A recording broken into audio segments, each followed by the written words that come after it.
As far as vision is concerned, vision is the primary sensory information that we utilize to navigate throughout the world. We rely on vision for almost 80 to 85% of our daily functioning. Okay? How many of you guys brush your teeth with your eyes closed? Nobody does. Who the hell does that? Right? Unless you want to try. You always have your eyes open. You do more efficiently with your eyes closed or your eyes open. I really want to see in the mirror like where I'm brushing my teeth. Do this next time. Close your eyes for the next month or so and brush your teeth. Comb your hair every single time. You don't need your eyes open to comb your hair, right? You know where your hair is. It's not like all of a sudden lose a sensation of where your hair is on top of your head. Right? Try shaving without visual cues. Dude, that'll be very interesting. Come in with all these little jagged designs and stuff like that. All right? So we use vision for the vast majority of our daily function. That's how we navigate through life most of the time. Okay? Now, vision is due to the detection of photon wavelengths, so wavelengths of light. Okay? So therefore, photoreceptors are responsible for detection of these things. Now, as far as we're concerned, the sensory structure that allows us to visualize, to detect these wavelengths of light are very limited. And we can only detect wavelength of light between about 400 nanometers to about 700 nanometers. That is the visible spectrum that we're able to see, okay? Which means on the overall wavelength that represents every single type of light waves that's known in the universe, we can only see in a very narrow range of those wavelengths of light. Okay? We can't see infrared, we can't see ultraviolet, and so on and so forth. Okay? So what we see is what we call visible light, and this 400 nanometer is a very low wavelength to about 700 nanometers, which is high frequency. Okay. All right, here's the eyeball. You guys remember the anatomical structure that makes up the eyeball? The eyeball has 3 layers. The outer layer is basically a fibrous layer, and the fibrous layer is composed of what we call the sclera, and anteriorly, you also have this called the cornea. Okay? The cornea is this translucent, perfectly shaped structure that is symmetrical all the way through, right? Without any imperfection, obviously. That's just ideal. Nothing is ideal in the actual natural world. Okay? The part of the sclera you can see, and that's basically representing the white of your eye, right? The vast majority of the sclera you cannot see because it's hidden, in your eye socket, unless you like pop your eyeballs out. Show you sclera. The middle layer is a vascular layer, highly vascularized, a lot of blood vessels, and we call that the choroid. So here's the choroid layer right here. Okay? The choroid layer extends all the way anteriorly and become what we call the ciliary body. And then most anteriorly, this portion here protrudes down or circumferentially to form what we call your iris. So the most anterior choroidal structure is known as your iris. Okay? So your iris is here. Okay? And remember, the iris has a bunch of smooth muscle in there, and we'll talk about that later on. The ciliary body also has a smooth muscle in here, right? Highly vascularized, both of these structures, because it's still part of your choroid. Okay? The innermost layer is a neural layer, and the neurological structure that allows you to detect those photons of light and convert that into electrical signals, we call that the retina. It's the retina in yellow. And there's a portion of the retina here that is indented, and we call this the fovea centralis. Anytime you look at an object, to focus on that object with the highest degree of clarity, you're moving your eyeballs so that the reflection off of that object is reflected directly into that fovea centralis. Okay? Because the fovea centralis is the area for you to focus on object so you can see things the clearest. right? And that's why you always move your eyeballs around every single time, right? Even when you're reading a book, right? As you're reading, your eyeballs are constantly tracking those words and then come back down and come back down. Basically, every time you see those words symmetrically, bilaterally, you're focusing on those words so that you can see it clearly. Okay? All right. There's a portion back here as well, along the back of the eyeball, where you have these particular neurological structures of the retina exiting the eyeball. Right? And we call that the optic disc. And the optic disc essentially is the blind spot in the back of the eyeball. Because it does contain neurological structures, it does not contain the sensory structure that detects photon of light. Okay? Because all the sensory structures are located along your retina, mainly in your fovea centralis, but none in this particular area called the optic disc.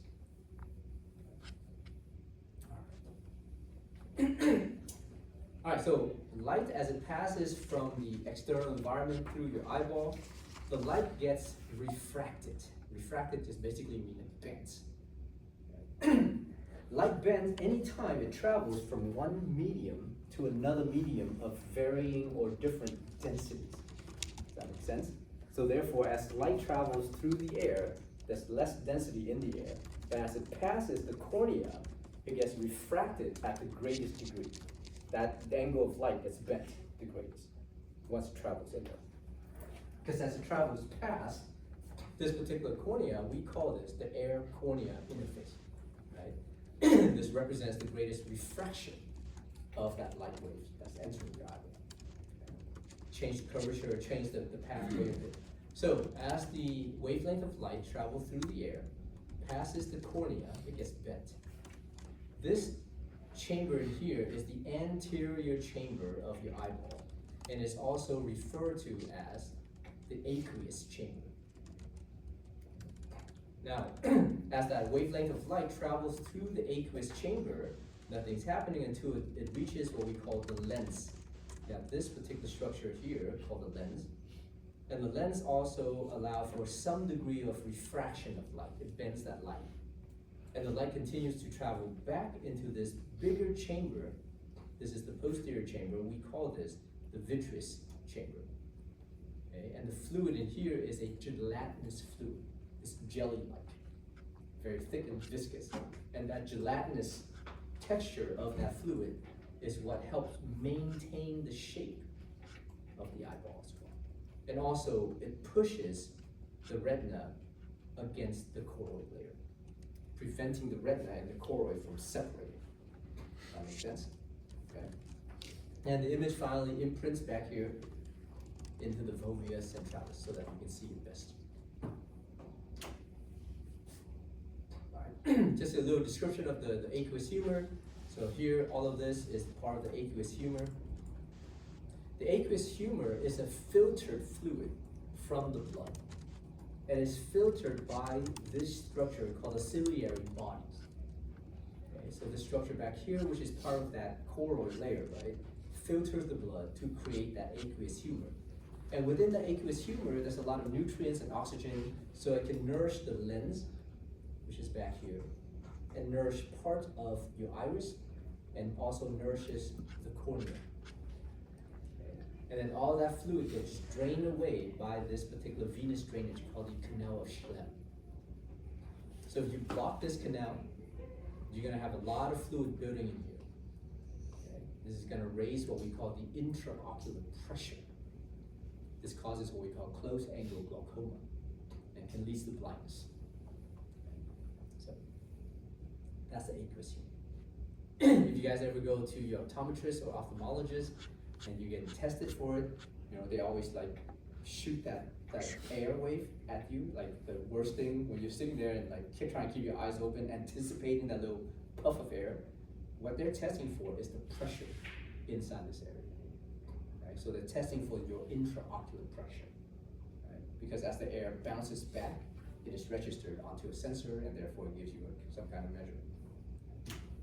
All right. Now, within the pupil and the iris, we already talked about this, right? The pupil is just an opening produced by the smooth muscle activities located within the iris itself. Okay? So in the iris, there is a layer of smooth muscle that is the inner layer, called the circular layer of smooth muscle, known as the sphincter pupillae muscle. Okay? And the outer layer of smooth muscle is a radial layer of smooth muscle, called the dilator pupillae muscle. So hopefully you guys remember me drawing this out last time. So here's your pupil. That's just an opening, right? And then when you look through that opening, you can see the back of the eyeball deep in there. The first layer of smooth muscle is circular.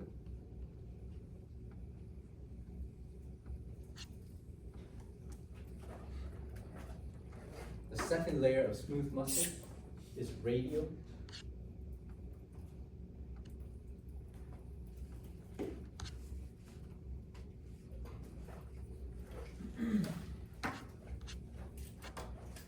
So we call this a sphincter pupillae.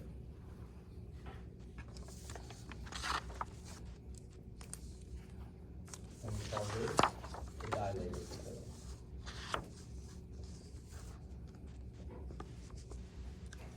Okay. Both a smooth muscle layer. The sphincter pupillae is stimulated by cranial nerve number 3, called the oculomotor nerve.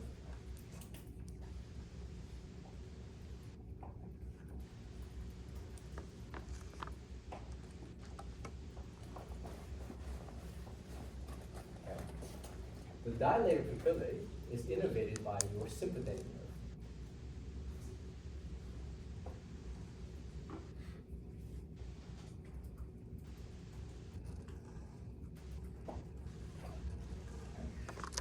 So now, during sympathetic activity, as the dilator pupillae is stimulated, it will contract because it's oriented this way. When it contracts, it pulls the pupillary diameter outward, or it basically increases the pupillary diameter. So we call that pupillary dilation. Okay? During cranial nerve number 3, or the oculomotor nerve, which is part of your parasympathetic response, because remember there's 4 cranial nerves that are part of that parasympathetic activities, right? Oculomotor nerve being one of them. So when the oculomotor nerve stimulates the sphincter pupillae, it will stimulate the muscle here to contract, and when it contracts inward. So therefore, it's going to decrease the pupillary diameter. The result is pupillary constriction. So during parasympathetic activities, your pupils constrict. During sympathetic activities, your pupils dilate. Why do you want your pupils to dilate during sympathetic activities? Imagine you're sitting there talking. Also, the bear walks into this room and like, I'm hungry. Yeah, but why do you need your pupils to dilate when you have fight or flight? What do you want to see? Do you want to see more of your environment, or do you want to see less of your environment? Do you want to see your environment clearly, or you don't care? Two different things, right? So let's go for the first one. You want to see more or less of your environment? I would tell me want to see more of my environment. Do you want to see things clearly, or do you just want to see things?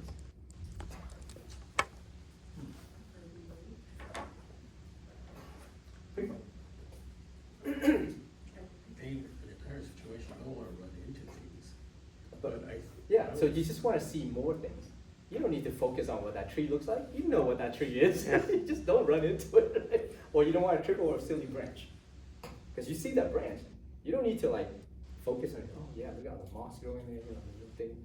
No, you don't care about that. All you need to do is recognize objects so that you don't like trip and fall over or whatever the case is, so you can get away from danger, right? So that's what happens during sympathetic response when your pupils dilate out.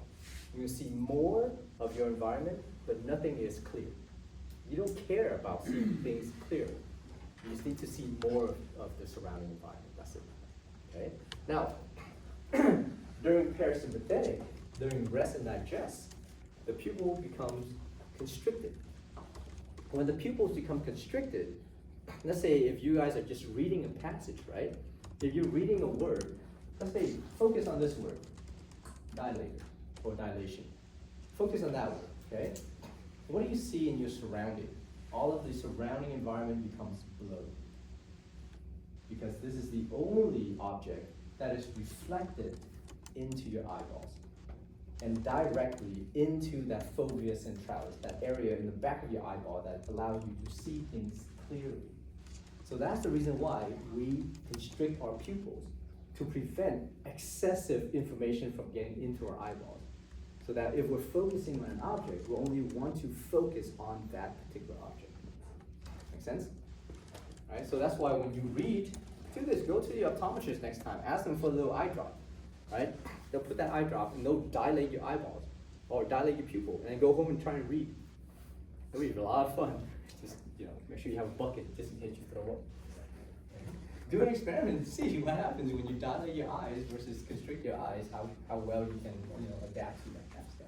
But don't they only do that when the person is getting tested for progressive?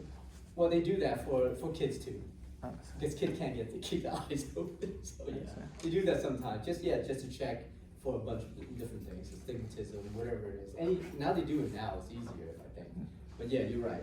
It's mainly for a very specific type of test, right? But yeah, sometimes when they do that, it's very interesting because your eyes are just so dilated, you can't focus on anything. It's annoying. I know when your eyes are dilated, you're more sensitive to light. Yeah, of course. Why would that? Well, what do you think? It's like more. Exactly. Yeah. Because now it's just like the window's open, just all these images, all of this sensory information is just flooding into your eyeballs. There's no way you can block it, right? So that's the reason why. All right. So you guys remember that pupillary reflex that you guys did once upon a time? You're gonna do it again on Wednesday. Right? So you shine a light into the pupil and you can see that automatically there's a little bit of this constriction effect. This constriction effect is due to the fact that you have now introduced a huge degree of sensory information into the eyeball. And therefore reflexively it's constricting to limit that flood of light into the eyeball. Okay? So therefore ask yourself, what nerve is being stimulated to stimulate the muscles that will induce that pupillary constriction versus pupillary dilation? Okay? So therefore, if I ask you, all right, well, if I shine a light into the pupil, why does the pupillary diameter get smaller instead of bigger? You have to explain that pathway to me. And remember, we talked about a reflexive pathway. There's like 7 different things that you guys need to know. Right? What's the stimuli? What's the sensor? What's the sensory neuron that's relaying this information? What's the integration center? What's the motor neuron? What's the effector? What's the effect at the end? So you guys have to know all of that because everything that we talked about is part of your reflexes. Okay? Everything that we do is reflexive so that we can survive. And this is how we maintain homeostasis. Right? Okay. All right, so this is the pupillary light reflex. You guys can read this. We already talked about this many times. So now, there's a structure called the lens. The lens is basically immersed inside that aqueous humor area, right? So in front of it is that anterior chamber. There's the cornea there. Behind it is the posterior chamber with, that's connected to eventually the vitreous humor and stuff like that. The lens, think of it as an onion. So the lens, let's say if you look at it flat on the superior view, it just kind of looks like a round, translucent disc. But if you flip it and you look at it sideways and you cut it in half, it actually is sort of like a little onion. Okay? So you take the lens and you slice it in half. This is what it should look like. It has multiple layers.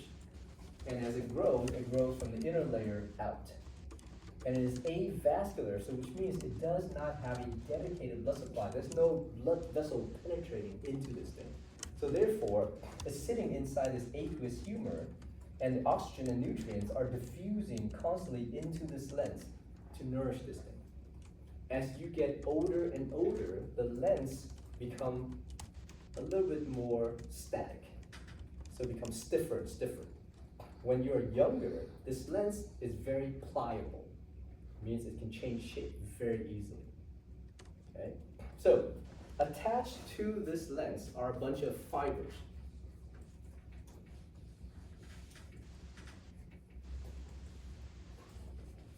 And these fibers are called the zonular fibers.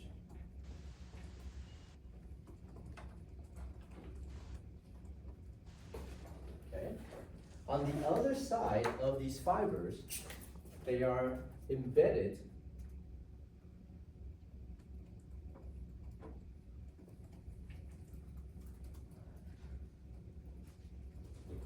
into these structures here, that essentially is part of this larger structure. And this is known as the ciliary body. Okay? So the ciliary body, if you're looking straight into the eye, the ciliary body, which is the anterior portion of your choroid, has these projections here called the ciliary processes, and from there you have these fibers attached to them, which attaches to the outer rim of your lens. Okay? So if it's this way, then the fibers would be arranged in that orientation in this way. Make sense? Okay?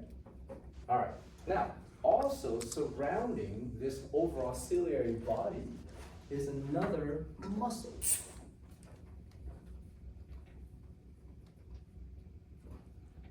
And that muscle is also circular.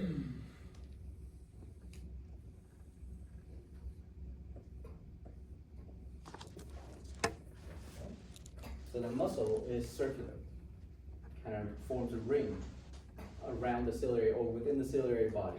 And we call this the ciliary muscle. To make it very, very little complication for you guys. Right? Everything is there, same thing. Now the ciliary muscle is stimulated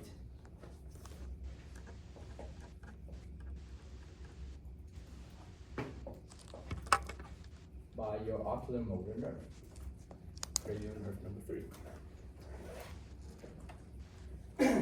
So therefore, when the oculomotor nerve stimulates the ciliary muscle, it's a circular muscle. So when it contracts inward. Does that make sense? As it contracts inward, it causes these zonular fibers to become lax. Loosen these fibers. Does that make sense? Imagine you have the fibers pulling on the lens. And then if you have a muscle that's contracting inward, then it pushes these structures inward, and therefore the fibers loosen up. Right? It's just natural physics. It's a little bit counterintuitive if you think about it. But just think about how these muscles contract. As it contracts radially this way, circumferentially. So when it contracts like this, and it gets closer to the lens, these fibers all become lax, loosen up. And when it loosen up, the lens then will round up. Because there's less tension pulling on the lens itself. Okay? Remember, the lens is a very pliable structure. It can move very easily. So if these fibers are pulling it from each end or around it, what happens is the lens becomes flattened. But if the ciliary muscle contract and it causes these fibers to loosen, then the lens is going to round up. Okay? And then when these muscles relaxes, if you withdraw the oculomotor nerve innervation and these muscles relaxes, they relax outward. They contract inward, they relax outward because they're circular, they're circular. So as they relax outward, this whole ciliary body starts to move away from the lens. As it does that, it starts to pull on these zonular fibers. And therefore these fibers become very taut, very tight. As these fibers pull onto the edge of your lens flattens. Okay? So if these fibers are relaxed, your lens will round up. If these fibers tighten, your lens will flatten. Okay? Make sense? Okay. So let's start with that first. The lens can change shape. So the lens can either flatten or round up. How do you get the lens to flatten or round up? Ask yourself that question. So you got to work through this whole scenario, right? So in order for the lens to flatten, you have to pull on these zonular fibers. Well, how do you get these zonular fibers to become taut, to become tight as you pull on it? Well, the ciliary muscles have to relax, which means this whole thing is going to move outward. These fibers get tighter, the lens will round up, the lens will flatten down. Okay? How do you get these muscles to relax? Well, you withdraw the oculomotor nerve. Okay? So if you don't have any innervation by the oculomotor nerve to the ciliary muscle, then these ciliary muscles will relax, and the lens will flatten. Okay? If you apply the oculomotor nerve to these muscles, the muscle will contract, and as they contract, the ciliary body comes closer to the lens, these fibers relax, and the lens will round up. Make sense? Okay? Don't memorize it. I urge you, do not memorize this stuff. Understand it. It's pure physics. Okay? If you don't understand how circumferential muscle contracts, that's the start of your problem. Every time you guys think muscle contraction, there has to be some tension. No, there doesn't have to be tension. The tension is produced by the contraction of the muscle. But based on how the muscle is oriented and arranged, the contraction of these muscles causes the relaxation of these fibers because of the way they contract. Okay? So because of that, if these fibers become relaxed, then the lens has less tension pulling on them, and therefore it will just automatically round them.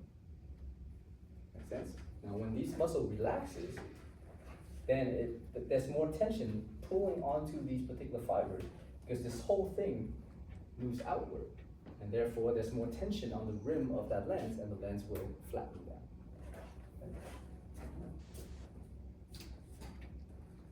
So, same kind of drawing. Here's the lens. You can see all of these zonular fibers. And the zonular fibers are attached to these ciliary bodies, and inside the ciliary body is a ciliary muscle, which is controlled or stimulated by your cranial nerve number 3. Okay. Now, the reason why we do all of this is for you to understand the process we call lens accommodation. Lens accommodation is the changing of the shape of your lens as you focus on far versus near object. Okay? So therefore, let's say if I'm looking at something that's far away, and I'm trying to focus on that particular object as I get closer to it. So let's say I have this blue pen. Okay? I'm going to sit over here. I'm going to stand over here. I'm just going to look at the blue pen. Like, oh, okay, well, I can't really see it very clearly. Let's get a little closer. So I get closer and closer to try to focus on this object. The object comes closer and closer into view, right?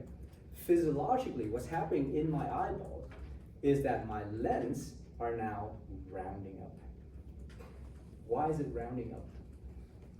Because as I'm trying to focus on this object, I'm also trying to see the object with more clarity, okay? And as the object is getting closer, the reflection of light is more divergent. Does that make sense? So if I'm far away, let's imagine that the light from the top and the bottom of this object, okay, is more parallel. As the further you move away, the more converging it becomes, actually. Right? That's why like a distant object looks like a dot on the horizon. Right? But you get closer to that, whatever the object is, it gets larger and larger and larger and larger and larger. Okay, so same thing with this pen. So therefore, imagine the wavelength of light on the top and on the bottom of this object, and it's being reflected off the light into my eyeballs. If I'm at a relatively far distance, it's parallel, right, as it enters my eyeball. But as I move closer and closer, the object gets bigger and bigger, the images, basically the photon, diverges out. Yeah? So as it diverges out, as my lens round up, it increases the angle of refraction. So therefore, as these wavelengths of light diverge out, they can bend more so that I can converge these into my fovea centralis. Okay? And that's the reason why we have lens accommodation that's going on. Okay? So as you move and focus on a near object, your lens will round up. As you look at a far object, your lens will flatten. my question to you is, what's the physiological, phenomenon that allows your lens to flatten and round it? That's what we just talked about for the last 10 minutes. You guys better know how to explain it, right? Because all simply it's gonna tell you is, look, I have an object, now I'm trying to get closer to that object, or that object is getting closer to me, and I'm focusing on that object. What's happening in my lens? Why? Right? The important is the why. You guys understand what's happening is that the lens round up. But why is the lens rounding up? What is causing the lens to round up? Right? But first of all, think about this way, right? If you're focusing on an object, is it sympathetic or parasympathetic activities that you're imposing?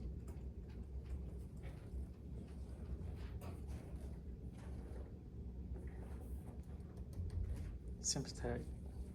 I know. Rest and digest. Reading a book, focusing on any object with clarity is always parasympathetic. Right? How much can you focus when you're sympathetic? Not much. Because your heart rate's high, everything is like very high, right?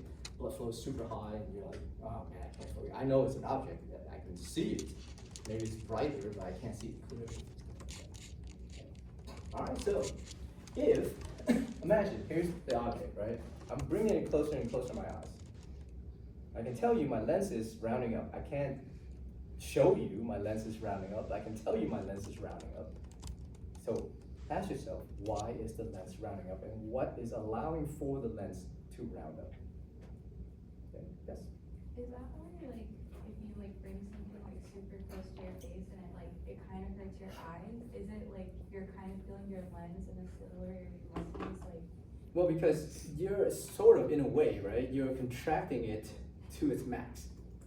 But other than that, you're now past the focal point. And that's the reason why I remember in the activities last week, you have a yardstick. Wait, yeah, last week, it's Monday, sorry.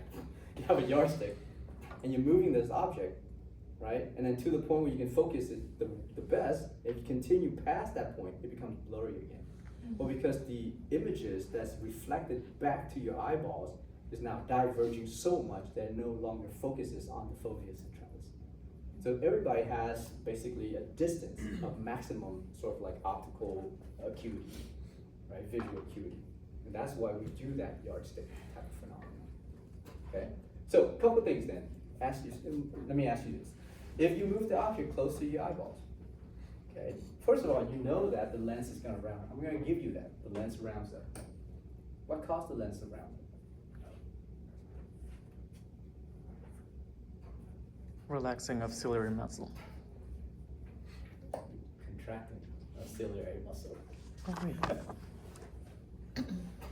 If you relax the ciliary muscle, the ciliary body moves away from the lens because of the way the muscle is oriented. It's a circular muscle, right? So circular muscle contracts inward, relax outward. Okay. Does that make sense? Same thing with the sphincter pupillae muscle. Contracts inward, relax outward. Same thing here, because the circumferential is round, it contracts inward, and therefore as it contracts inward, the ciliary body gets closer to the lens, and these fibers relaxes. And because the fibers relaxes, the lens round up. There's not a lot of tension pulling on that lens, the lens is not round up. Okay? Then you guys have to also think, well, that ciliary muscle, as it relaxes or contracts, in this case contracts as the lens round up, this is stimulated by your oculomotor nerve. It's all part of rest and digest, parasympathetic. If you're focusing on an object, it is always parasympathetic. Oculomotor nerve is one of those parasympathetic cranial nerves, right? 3, 7, 9, and 10. Okay, you guys remember that. Oculomotor nerve, facial nerve, glossopharyngeal nerve, and the vagus nerve. Okay, all part of that cranial portion of parasympathetic response. Okay? All right. In addition to my lens rounding up, what does my pupil look like?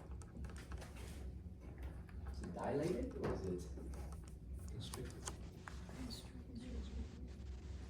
Why is that?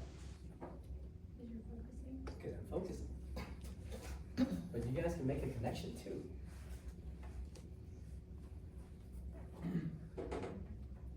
same cranial nerve are being activated. It's not gonna just like, I'm just gonna take this and I'm gonna ignore that. It can't. It's gonna send signals to all of those particular structures. Especially, these are all smooth muscles located in that area of the eyeball. So immediately, as you're focusing on something, because you only want to see the light reflecting off this particular object and nothing else around you. Which basically means, if I'm focusing on this, everything else is blurred, right? It's like you're taking that nice little high-end photograph and you want to have that blurred background. That's exactly what you're trying to achieve when you are visualizing an object and you're focusing on that very object and nothing else around you. Because the only thing you care about is the light reflected off this object, not any other objects around it. So therefore, the only thing that matters is this object as it enters, and because of that, you need your pupils to be constricted so that you can limit all the other like surrounding images from getting into your eyeballs, right? And that's why everything else becomes blurry, and the only thing you're focusing on is very clear. At the same time, your lens is also round because you're contracting your ciliary muscles so that as this object gets closer, the images diverges outward, and you want to bend that image or bend that photon more so. Because now if you have a diverging wavelength of light, you want to have a higher degree of refraction. Make sense? If you have less of an angle coming in, then you don't need that high degree of refraction. It's gonna bend, and it's gonna meet right at the fovea centralis. The whole point is your eyeballs and your lens and everything else changes so that that wavelength of light, as it enters your eyeball, will meet right at the fovea centralis. That's the beauty of it. And that's why we have all of these activities. Okay? It's controlled autonomically by your sympathetic versus parasympathetic responses. Okay, so lens accommodation, very important. So if you are trying to, let's say, focus on a near object, then the ciliary muscles will contract, which causes the zonular fibers to become lax, and therefore the lens will round up. If you're focusing on a far object, which you cannot see clearly, but you're just trying to focus on that object, then the ciliary muscles will relax, and therefore the zonular fibers will tense up or become more taut, and pulling on the edges of the lens, causing the lens to flatten. Okay? So seeing far object, the lens will flatten, seeing near object, the lens will round up because of those particular activities. So start with the cranial nerve that controls the muscles that allow for you to change or move the ciliary bodies to cause the fibers to either relax or tense up. Thus changes the shape of the lens. When you're older, the lens becomes stiffer, it's less pliable, it's less mobile, so you will focus with much more difficulty, right? So when I say this, if I'm doing this, and I'm trying to move this object, it's blurry, it's continuously blurry, it's not gonna get any better. Oh, okay, it's clear now. It's blurry. I mean, I use these to navigate throughout the world, right? But this is not reading glasses. So when you get older, it's harder for you to change the shape of your lens. So your lens accommodation drastically decreases. And that's why you have different type of glasses for you to navigate throughout the world. Anyway, so lens accommodation. This is when the ciliary muscles are relaxed. Okay. You can see that as it relaxes, it moves outward, causes more tension onto the zonular fibers, which then pulls on the edges of the lens, causing the lens to flatten down. When you stimulate the ciliary muscles to contract, it contracts inward, causes the zonular fibers to relax, less tension is placed onto the edges of your lens, and the lens will round up. It's very counterintuitive. So try to picture what's going on instead of just trying to memorize it. All right. And that near point vision is the minimal distance that you can focus on an object, which you guys did with the yardstick and stuff like that. Presbyopia is basically age-related loss of accommodation that I just talked about, right? I have presbyopia. that's okay. If I wanna read, I just take off my glasses and I just read. Alright, now, in addition to these smooth muscles that allow for you to first adjust your pupil size, and second, to adjust the shape of your lens, you also have what we call extrinsic muscles of the eye. Extrinsic muscles are muscles located outside of the eyeballs, whereas these are known as the intrinsic muscles, which means muscle located inside the eyeball. The extrinsic muscles are all skeletal muscles, which means you can actually control the activities of those muscles. Okay? And there's 6 of them. And these extrinsic muscles allow for you to move your eyeballs up and down all over the place, right? Converge them, diverge them, whatever it is, right? So you can take your eyeballs and move them together, synchronized, or you can take your eyeballs and converge them together, but you can't diverge your eyeballs. That's kind of weird. You know, that's a part trick. You can do that. Okay? So you can't do that. Neurologically, you can't control your eyes this way. Okay? Neurologically, you can't, you know, deviate one upward and deviate the other one downward. That's weird. That's just like cartoon character, right? So we're gonna deviate our eyeballs that basically just kind of go together, and they're very synchronized together. So you can see everything with balance and depth and things like that. All right. So for the 6 extrinsic eye muscles,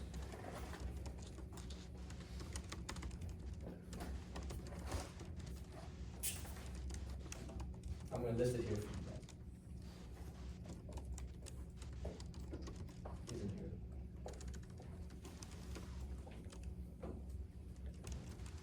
That's eye. More eyes. These 6 extrinsic eye muscles, when they move, they will allow for you to achieve these type of movements all together, right? So there's a muscle that when it moves your eyeball, it moves your eyeball up and in. Okay? So on both sides, up and in. There's a muscle that opposes this, and when it moves your eyeball opposite of this, it's gonna move your eyeballs down and in. So down and toward your nose, so basically down and in. Okay? There's another eyeball that moves your, another muscle that moves your eyeball inward, so medially toward your nose. There's a muscle that moves your eyeball outward, laterally toward your ear. All right? Look that way, look that way. There's also another eyeball that when it contracts, it moves your eyeball, rotates your eyeball up, but then also out. So it moves your eyeball this way. Okay. And there's another muscle that when it contracts, it moves your eyeball down and out. Okay. These are the 6 positions of your eyeballs that's imposed by these 6 extrinsic eye muscles. Why is it that your eyeball can actually move up and down on a vertical plane? Well, that's because multiple muscles are working together to allow that to happen. Each individual muscle, when it contracts, it will move your eyeball only in a certain direction. And the reason for this is, imagine your eyeball, right, aligned this way. Here's your cornea, your eyeballs are aligned. Now, from the optic disc, the back of the eyeball, where you have all of these neurological structure exiting, you have these 2 nerves called the optic nerve. The optic nerve is going to contain a bunch of axons from the retina that projects backward into the brain. But the optic nerve converges together in the midpoint, which means that the eyeball is actually not straight up this way. It's actually deviated outward. It's just straight that way because of the muscles that allows it to basically maintain its shape that way, or maintain its orientation that way. So, because of that, imagine if this is the superior view, right? These muscles, when it projects backward, so let's just divide that like that. There's a muscle that attaches on the anterior side of the eyeball, and therefore when it projects backward, the orientation is a little bit oblique. Does that make sense? It's bent, it's not straight back. It's not like this. There's no reason for your muscle to be like that. You can't. That's anatomically impossible. Okay? So the muscle then is oriented along the path of the optic nerve. Does that make sense? Okay. So now imagine you have an eyeball, okay? And imagine the optic nerve is this way. So if there's a muscle grabbing onto your eyeball that's running parallel on the superior side of the optic nerve, and as it lifts your eyeball, as it contracts, what's gonna happen is that eyeball will rotate up, but also in, due to the contraction of that muscle. Make sense? So it's the orientation of it. There's a lot of physics involved with this stuff, so you guys have to kind of imagine that. So when this muscle contracts, the eyeball is gonna deviate upward because it's on the superior side, but it's gonna pull because the eyeball is an orb, so the eyeball is gonna rotate this way as well. So the eyeball is not going to just lift up, it's also gonna lift inward. So up and in, okay? That muscle that does that is called your superior rectus.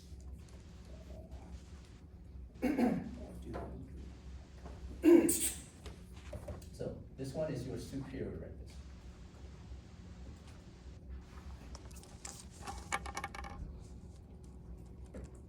Okay, so superior rectus muscle is going to deviate the eyeballs up and in. To oppose that, on the inferior side, running parallel to this, is another straight muscle. Rectus means straight. Okay, so it's located underneath the eyeball, running parallel to the optic nerve. So we call that the inferior rectus. So imagine you have an orb. I should have just brought the ball into this demonstration. So imagine you have an orb that's a muscle down here, and it's also oriented in a very oblique fashion like this. It's straight, right? But it's not straight on the plane of the eyeball. So when it contracts, it's gonna pull the eyeball down, but because the eyeball is a rotating orb, it's also gonna rotate the eyeball inward. So if you look down and in, down and in, down and in, that muscle is called the inferior rectus.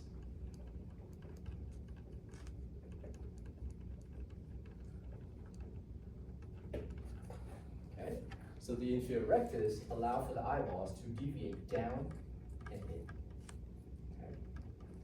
There's a muscle on the medial side that when it contracts,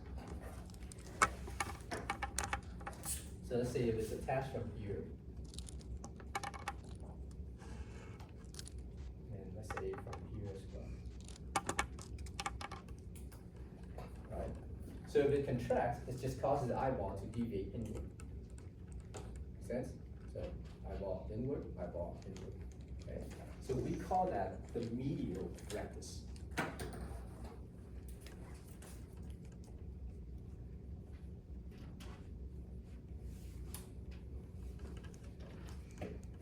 So medial rectus muscle deviates the eyeball medially. Okay. To oppose that, there's also a muscle group out here that attaches from this side of the eyeball. And it's still a straight muscle group, but it's on the lateral side, so when it contracts, it moves the eyeball laterally. Right? So if you look out that way, that's lateral deviation of your eyeball. Okay? And that muscle is known as your lateral rectus.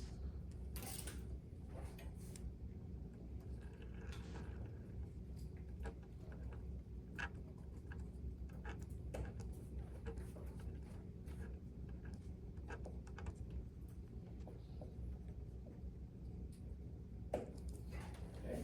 So the lateral rectus muscle deviates your eyeball laterally. Right? Okay. Now, in addition to that, you also have these very specialized type of muscle. So let me just erase on this side.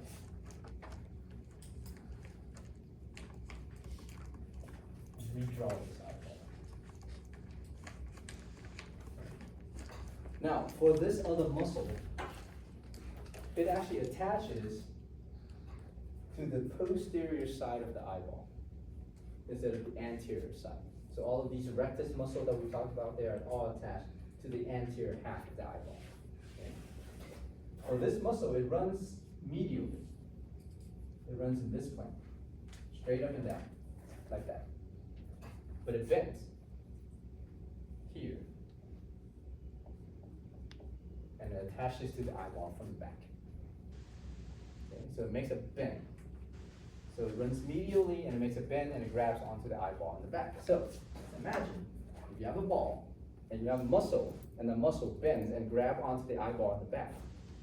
What's going to happen when that muscle contracts is that it's going to pull the eyeball and it's going to cause the eyeball to deviate downward but also rotate outward. Make sense? Yeah. It's not going to pull the eyeball out of the socket, obviously. It's going to, because when it contracts this way and going back that way. So therefore, as it contracts, it's going to pull, because it's grabbing onto the back of the eyeball, it's going to pull this eyeball downward, and of course, it's also moving in this way, so it's going to rotate the eyeball out. So the eyeball is going to deviate down and out. Okay, so down and out, down and out. And that muscle is called your superior oblique muscle.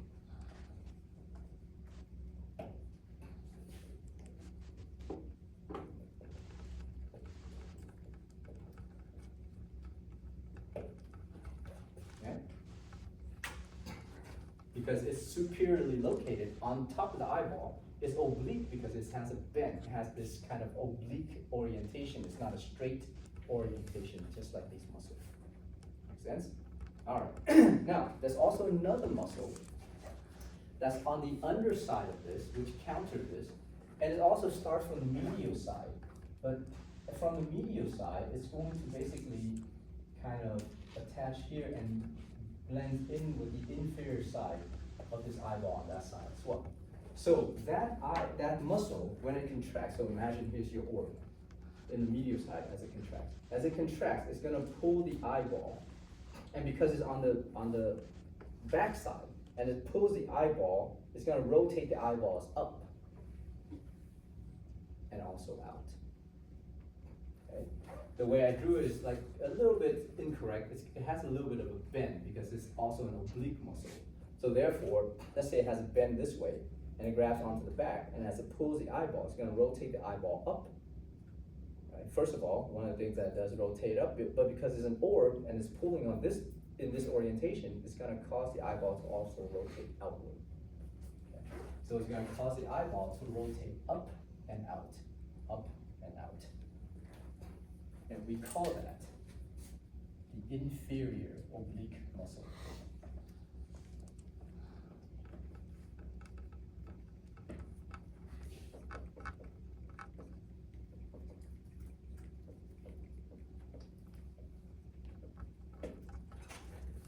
Okay. Now, why did I color code it the way I color coded? Well, because there's 3 different cranial nerves that control these 6 extrinsic muscles. Okay. One of the cranial nerves that control the superior oblique is cranial nerve number 4, which is the trochlear nerve. Okay. So therefore, the trochlear nerve being number 4 stimulates the superior oblique, so we call this as a mnemonic. SO stands for superior oblique. Say SO4. Okay.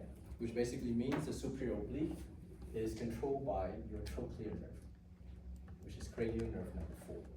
This is the reason why I asked you guys to memorize the names of those cranial nerves, and not simply memorize the numbers of those guys. The other nerve, called the lateral rectus, the muscle, the lateral rectus muscle, is controlled by cranial nerve number 6, which is abducens. Okay. So therefore, lateral rectus is LR, and abducens is the 6th cranial nerve, so we say LR6. Okay, so we use this as a mnemonic to help us remember the cranial nerve that stimulate these particular extraocular muscles, or extrinsic muscles. And then everything else, so the rest of it, we just call it all. Doesn't stand for anything, all, which means the rest of that muscle is now controlled by the oculomotor. Okay. So oculomotor nerve stimulates the inferior rectus, stimulates the medial rectus, stimulates the superior rectus, and stimulates the inferior oblique muscle. Abducens nerve stimulates the lateral rectus muscle, and trochlear nerve stimulates the superior oblique muscle. Questions? So, which one? The trochlear is It's in fourth grade. Okay. So when these muscles contract in multiple orientation, it allows you to have or achieve what we call saccadic eye movement when you're reading very quickly, right? It also allows to achieve what we call smooth pursuit movement. If you ever go to a sports event, like if you go watch football, right? And you're sitting, I don't know, somewhere relatively high and you're using your binoculars and stuff like that to watch all the players, and the quarterback, let's say, throws the ball and you're trying to track the ball through the air. That's smooth pursuit. Or if you're driving in a car and the car zooms past you and you're tracking that car as it speeds past you, that's smooth pursuit. Somebody runs across the room and you're tracking that person, that's smooth pursuit. Okay? And you also can achieve what we call vergence movement, which is allowing for your eyeballs to converge when you're focusing on an object. So here's another thing that you guys need to know. When you converge on an object, your pupils will constrict, your lens will round up, and your eyeballs will converge. Make sense?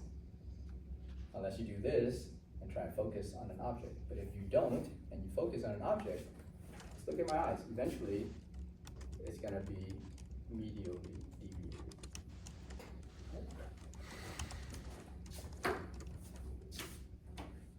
All right. And when you're in clinics, this is how you test for the 6 cranial nerve.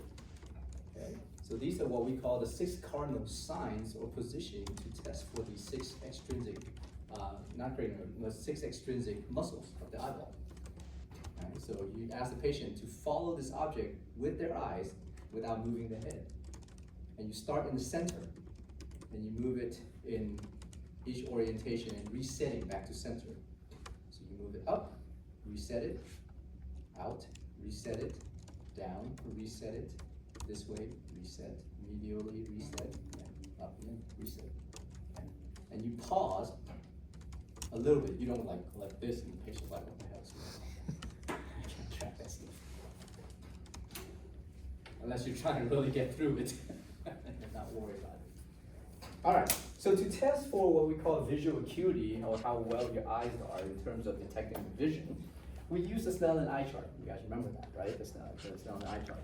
So that eye chart has a bunch of rows of letters or objects or shapes or whatever it is. There's 2 different versions. There's a version that has letters and a version that has shapes. Just in case people don't know how to identify the letters, you can use the chart that has the shapes, because everybody knows what a square, a triangle, or a rectangle is, right? So hopefully, to a certain degree, okay? So therefore, because you can't assume everybody knows that, kind of letters and stuff like that. So if you stand at 20 feet and you're reading that chart and you're reading down that line and you don't tell the patient to read the E, everybody can read that damn E, right? If you can't read that E, you should not be walking around unaided by something, maybe a walker, maybe a dog, maybe another person guiding you, okay? So let's say you go down the list and you say, which line can you read most comfortably? So they say, oh, the 3rd line from the bottom. Okay, fine. Here's the 3rd line. Read it right to left.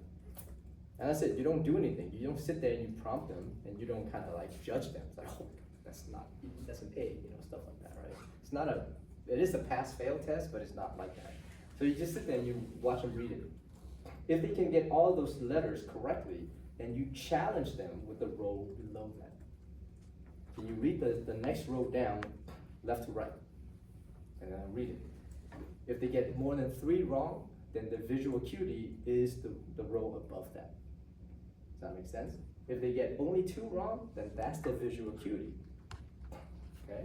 Now, you guys did this experiment, right? And you saw on the chart, depends on which rows that can be read by your classmates. You have these numbers. There's a top number and a bottom number. Okay?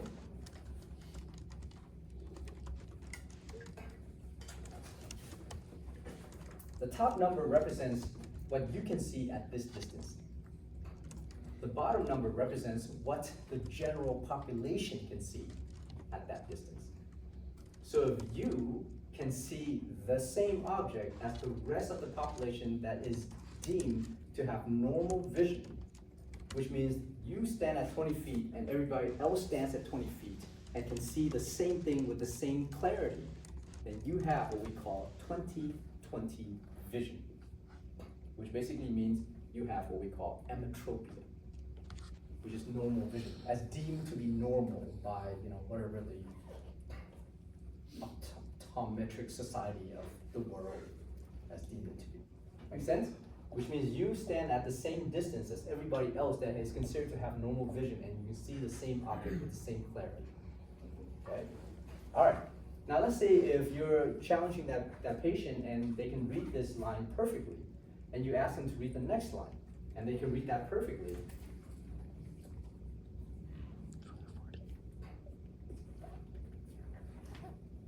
This means that you can read the same object as the rest of the population that have normal vision, but they have to stand 15 feet away from that object. You stand 20 feet away from that object. So you have much better visual acuity than the rest of the general population.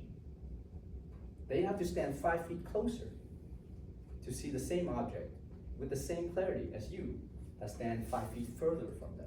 Does that make sense? So you have much better vision than those people, okay?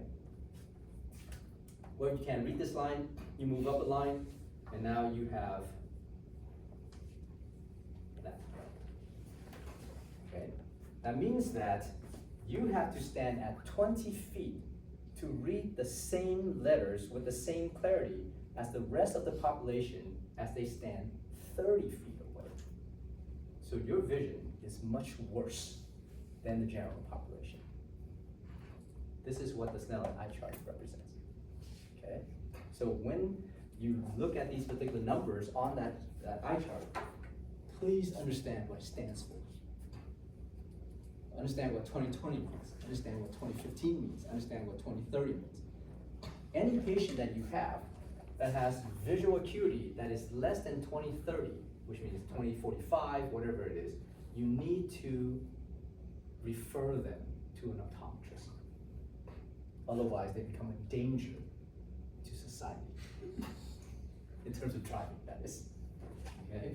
All right, now, in terms of other type of visual acuity or deficiency that we have, one of the most common is what we call nearsightedness, which means these individuals can see near but have trouble seeing far objects. Okay, you look at far object, it's all blurry. When you look at near object, it's very clear. So we call this condition myopia. And myopia is due to the fact that the eyeball is no longer round, but for some reason it is now elongated slightly. So it's pushed down, and therefore it kind of bulges out on both ends. Okay? So because it's elongated, the images that you're looking at focus slightly in front of the retina. And as it focuses in front, it continues past, and as it imprints onto the retina, it's now blurry. It's not at its vital focal point. So you can't see things clearly for objects. And you can correct that with what we call concave lenses. And the concave lenses is gonna diverge those wavelengths of light further so that you can refract it a little bit better. On the other hand, if you have a condition where you can see far objects, but you have trouble reading the words on a newspaper or reading right in front of you or seeing near objects, then we call this particular individual farsightedness. Farsightedness, technical term is hyperopia. Okay? This is due to the eyeballs being shorter overall, and therefore as a wavelength of light strike the retina, the focus is behind the retina now.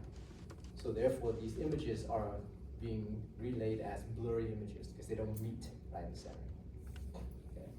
And then there's another condition called astigmatism, and this is due to the imperfect curvature of your cornea or your lens. Right? There's like little pock marks or like imperfections on that curvature. And therefore with astigmatism, there's oftentimes when you look at an object at a certain angle, you can see things clearly, but then as you change the angle, it becomes blurry. So you have to have specialized lenses to help with that. All right, here's a better picture. Here's emmetropia. Imagine all these wavelengths of light as it enters your eyeball, focus directly onto that portion of the retina. Okay? This is hyperopia. Okay? This is farsightedness. You can see that the eyeball is a little bit shorter than what it should be, so therefore all of the focal points is behind the retina, which means the images will become blurred. So you can fix that with these type of lenses that will focus that refraction a little better. With myopia, which is farsightedness, you can see that all the wavelengths of light focus slightly in front of the retina, because the retina is flat. So you can correct that with these kind of lenses, which will spread those wavelengths of light out so that it can refract better and longer to where the retina is. That's why when you go to your optometrist and they take all of that measurement, that's what they measure, right? The distance between the lens or between your cornea all the way to the back of the retina, right? And that's why usually sometimes on your particular printout, whatever you ask for it, they'll ask you like, oh, negative 3.5, negative 6.2, whatever it is and stuff like that, right? So, any questions about it? Thought it was gonna go faster, but we already talked about the optic nerve exiting, right, called the optic disc. That's where your blind spot is. If you look at the back of the eyeball, this is what you see, okay? All of this is part of the choroid layer. It's a massive amount of blood vessel entering the eyeball through the optic disc. And the optic disc also contains bundles of axons from the retina that's exiting the eyeball as well. And because of that, there's no sensor here, which means this represents your blind spot. Okay? A little bit further away from it, there's an area here we call the macula lutea. And in the center of that is the fovea centralis. This is the area of highest visual acuity. This is the area of the eyeball that you're constantly trying to focus those objects onto, so you can see those objects clearly. All right, now with the retina being the neurological segment of it, you have a single layer of cells called melanocytes, and they produce this dark pigmented substance called melanin.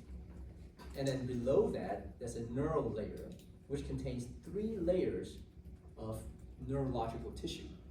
The outermost layer of the neural layer contains what we call the photoreceptors, which are cells responsible for transducing photons of light into electrical signals, okay? And for the photoreceptors, you have the rods and the cones. The middle layer is called the bipolar cell, so they're bipolar neurons, right? They're bipolar, they have a single cell body with 2 processes. The third layer, which is the innermost layer, is called the ganglion cells. And these ganglion cells will have axons that converge together to form the optic nerve as they exit out the eyeball. Now, this single layer of that melanocytes, that epithelium that has that pigment, its job, first and foremost, is to produce that pigment so that you can absorb a bunch of scattering lights inside the eyeball, right? So as you absorb those light, the only light source, the only photons of light that actually should be imprinted onto the retina is the one that basically strikes your fovea centralis, the center of the retina that allows you to focus. Okay? Otherwise, you're going to see a lot of blurry images all the time. Okay? So that's the main function. That's the one that you should kind of memorize. Now, for the photoreceptor, which is your innermost layer of your retina, consists of the rods and cones. They're called rods and cones because they have shapes that looks like a rod and a cone. Now, the rods and cones are both cells that contain an outer segment and an inner segment. The outer segment of the rod looks like a rod. The outer segment of a cone looks like a cone. The inner segment are very similar. They have this nucleus and the rest of those organelles. So, here's the rod, here's the cone. Okay? So the rod in orange, you can see the outer segment, it looks like a rod. The outer segment of cone looks like a cone. The inner segment are just, you know, the rest of the cell bodies. It's a nice little scanning EM image of a cone versus a rod. Very nice. Now, here's how they're layered together, right? Here's how they're structured together. Here's light entering the eyeball, going all the way deep into this side and bounces backward. So as it travels through all of these cells, it doesn't stimulate these cells until it reaches this area here of the pigmented epithelium, which absorbs some of those lights and only allows the wavelength of light that you're trying to see to reflect back. As it reflects back, it's going to stimulate the photoreceptors located inside either the cones here or the rods. Okay? Once the cones and the rods become stimulated, it then stimulates the bipolar cells, which are these guys. And the bipolar cells then stimulates the ganglion cells, which are these guys. And the ganglion cells will transmit that electrical impulse via the optic nerve all the way to the thalamus and eventually to the optic cortex, the visual cortex. Okay? Don't worry about these other cells like the horizontal cells versus the amacrine cells and stuff like that. Right? Those cells are actually important too, but we're not going to get into that discussion. All right, so what are the rods and the cones used for in terms of visual detection? Well, rods are much more sensitive to lights than the cones, okay, first and foremost, which means we do not use the rods to detect light in bright environment. We use the cones to detect visual images in bright environment because they're less sensitive to the light. Okay? It's kind of weird, like, you know, you guys could be thinking to each other, like, that's kind of weird, that doesn't make any sense. If it's more sensitive, shouldn't it be, you know, more adaptive to detecting those visual images? It's actually not, okay? So, and I'll show you guys why in a second, so just kind of go with me for now. The rod's more sensitive in high lighted environment, and therefore we don't use it to detect visual images in bright environment. Like right now, all you guys are using your cones to see, okay? You use your rods to see when you turn off the light. So rods are adaptive for sort of like low light environment. If you're walking through, I don't know, like let's say your house, you wake up in the middle of the night, you're like, ah man, I gotta go pee or I'm hungry, I gotta go down to the kitchen and get something, and you're trying to navigate through without turning on the lights and waking up everybody else, and you're like bumping your knees and your toes and stuff like that into all these little objects and stuff like that as you kind of move along the way. You can still kind of make out shapes of structures, but you can't see anything too clearly. That's the rods.